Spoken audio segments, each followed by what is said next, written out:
Hi ಎಲ್ಲರಿಗೂ ನಮಸ್ಕಾರ. Boys versus girls reality show ಈಗ ಮೊದಲನೇ ವೀಕೆಂಡ್ನ ಮುಕ್ತಾಯ ಮಾಡಿದೆ. ಸಖತ್ತಾಗಿ ಎಂಟರ್ಟೈನಿಂಗ್ ಆಗಿ ಇತ್ತು ಅಂತಲೇ ಹೇಳಬೇಕು. ಹೌದು, ಯಾರೆಲ್ಲ ಬಿಗ್ ಬಾಸ್ ಸ್ಪರ್ಧಿಗಳು ಪಾರ್ಟಿಸಿಪೇಟ್ ಮಾಡಿದ್ರೋ ಅವರೆಲ್ಲ ನಿನ್ನೆ ಕಾಣಿಸ್ಕೊಂಡಿದ್ರು ಅಂತಲೇ ಹೇಳಬೇಕು.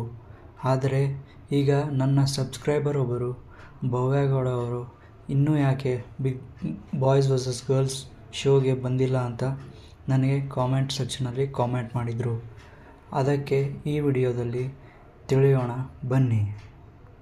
ಹೌದು, ಬಿಗ್ ಬಾಸ್ ಸೀಸನ್ 11ರ ಸ್ಪರ್ಧಿಯಾಗಿರುವ ಭವ್ಯಗೌಡ ಅವರು ಟಾಪ್ 6ಅಲ್ಲಿ ಬಂದು ಅಭಿಮಾನಿಗಳ ಖುಷಿಗೆ ಕಾರಣವಾಗಿದ್ದರು ಅಂತಲೇ ಹೇಳಬೇಕು.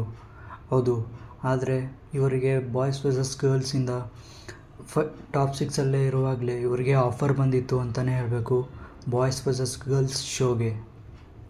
ಆದರೆ ಭವ್ಯಗೌಡ ಅವರು ಅಭಿಮಾನಿಗಳ ಮೀಟಪ್ಸ್ಗೆ ತುಮಕೂರಿನಲ್ಲಿರುವ ಗುಬ್ಬಿ ಎಂಬ ಸಿಟಿಗೆ ವಿಸಿಟ್ ಮಾಡಿದ್ದಾರೆ ತ್ರಿವಿಕ್ರಮ್ ಅವರ ಜೊತೆ. ಸೊ ಅದೇ ಕಾರಣಕ್ಕೆ ಬಾಯ್ಸ್ ವರ್ಸಸ್ ಗರ್ಲ್ಸ್ ಶೋಗೆ ಬರೋಕ್ಕಾಗಿಲ್ಲ ಅಂತ ಗೊತ್ತಿಲ್ಲ. ಇದಕ್ಕೆ ಭವ್ಯಗೌಡ ಅವರೇ ಉತ್ತರ ಕೊಡಬೇಕು ಎಂದು ಹೇಳುತ್ತೇನೆ. ಭವ್ಯಗೌಡ ಅವರು ತುಂಬಾ ಅತ್ಯುತ್ತಮವಾದ ಆಟಗಾರ್ತಿ ಅಂತಲೂ ಹೇಳಬೇಕು.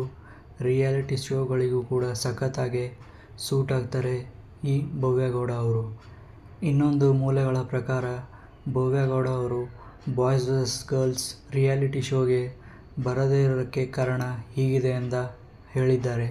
ಅದು ಏನು ಅಂತ ತಿಳಿಯೋಣ ಬನ್ನಿ. ಭವ್ಯಗೌಡ ಅವರು ಕೊನೆಯ ಮೂಮೆಂಟ್ನಲ್ಲಿ ಈ ಶೋನ ರಿಜೆಕ್ಟ್ ಮಾಡಿರ್ಬೋದು ಅಂತ ಕೆಲವು ಮೂಲಗಳ ಪ್ರಕಾರ ತಿಳಿದು ಬರುತ್ತಿದೆ. ಹೌದು, ನಿನ್ನೆ ನಡೆದ ಎಪಿಸೋಡ್ನಲ್ಲಿ ಚೈತ್ರ ಕುಂದಾಪುರ ಅವರು ಕೊನೆಯ ಬಾಯ್ಸ್ ವರ್ಸಸ್ ಗರ್ಲ್ಸ್ನ ಕಂಟೆಸ್ಟೆಂಟ್ ಆಗಿ ಬಂದಿದ್ದರು.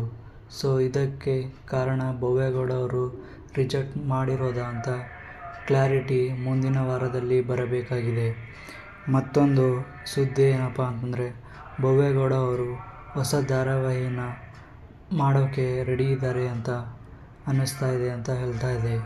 ಸೊ ಇದರ ಬಗ್ಗೆ ನಿಮಗೇನು ಅನ್ನಿಸುತ್ತೆ ಅಂತ ಕಾಮೆಂಟ್ನಲ್ಲಿ ಕಾಮೆಂಟ್ ಮಾಡಿ. ಭವ್ಯಗೌಡ ಅವರು ರಿಯಾಲಿಟಿ ಶೋಗೆ ಬಂದಿದ್ದರೆ ಸಖತ್ತಾಗಿ ಎಂಟರ್ಟೈನಿಂಗ್ ಆಗಿ ಇರ್ತಿತ್ತು ಅಂತ ಹೇಳಬೇಕು. ಆದರೆ ಭವ್ಯಗೌಡ ಅವರ ಫ್ಯಾನ್ಸ್ಗೆ ತುಂಬಾ ಬೇಸರವಾಗಿದೆ.